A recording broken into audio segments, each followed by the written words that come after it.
Welcome to Christ for Life. This is day 25 of 40 days of prayer. Thank you so much for tuning in. Hope you're enjoying these devotionals. Today we're in Ephesians 4:32. We're going to be talking about compassion and kindness as well as forgiveness today. So let's take a look. Let's read the verse. And be kind and compassionate to one another, forgiving one another, just as God also forgave you in Christ. And so I wrote down a couple of thoughts, and I wanted to also share a story from when we were missionaries. First, the thoughts. The devotional today is quite simple. Be kind, forgive. And I know it's easier said than done. But will you try? An act of kindness can make the difference in someone's life today. You know what that means? That means that you can be the difference. Right where you're at. Don't have to go around the world. You can, right where you're at today, you can be the difference in someone else's life through an act of kindness, compassion, or forgiveness.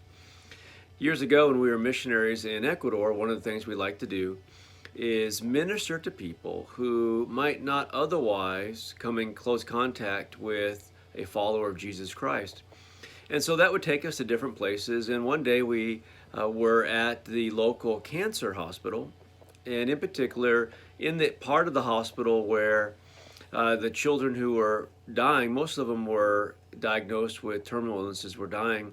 Their families are there, usually just the mother, and we would try to minister to them. One day we went there and we brought gift bags for each family, and also we brought Polaroid cameras.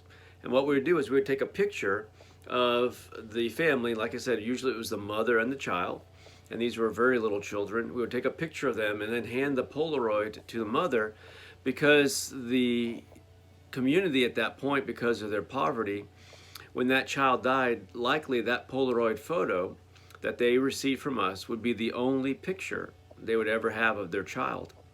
And so it was a very meaningful thing. The gift bag had a lot of good things in it, but really the thing that was significant was that Polaroid picture. Well, on this particular day, we handed out all the gift bags. We took all of the photos. We were out of film for the Polaroid camera. And just before we left, another mother and her child came in and she said, "Are there any more things, or do we have any more gift bags to give them?"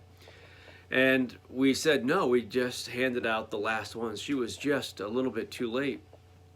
Well, a mother that was near us and was listening to the conversation, she turned to that lady and said, "Here, you can have my gift bag." And that lady, of course, was very happy. But the lady who handed the gift bag to her, she turned to me with that Polaroid photo. And she said, "I have the most important thing." And she held up that picture of her child. And today, likely that child's not alive, because a lot of these children had very serious complications and diagnoses of cancer. But somewhere on a refrigerator in Quito, Ecuador, is a Polaroid photo of that little child. It was a simple act of kindness. It wasn't geopolitical, international relations. It wasn't anything like that. It wasn't some sort of macroeconomic theory. It wasn't a Pulitzer Prize. It wasn't a Nobel Prize. It was simply a missionary and his volunteer team showing up, handing out gifts, and taking a photo. But it made a difference in that person's life.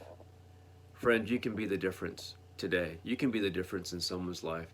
And as a Christian, you already have the most important thing. See, she turned and she said, "I have the most important thing," which was that photo. But as a Christian, you know that you already have the most important thing. You have Jesus Christ. So can you change someone's world today? I pray that you can.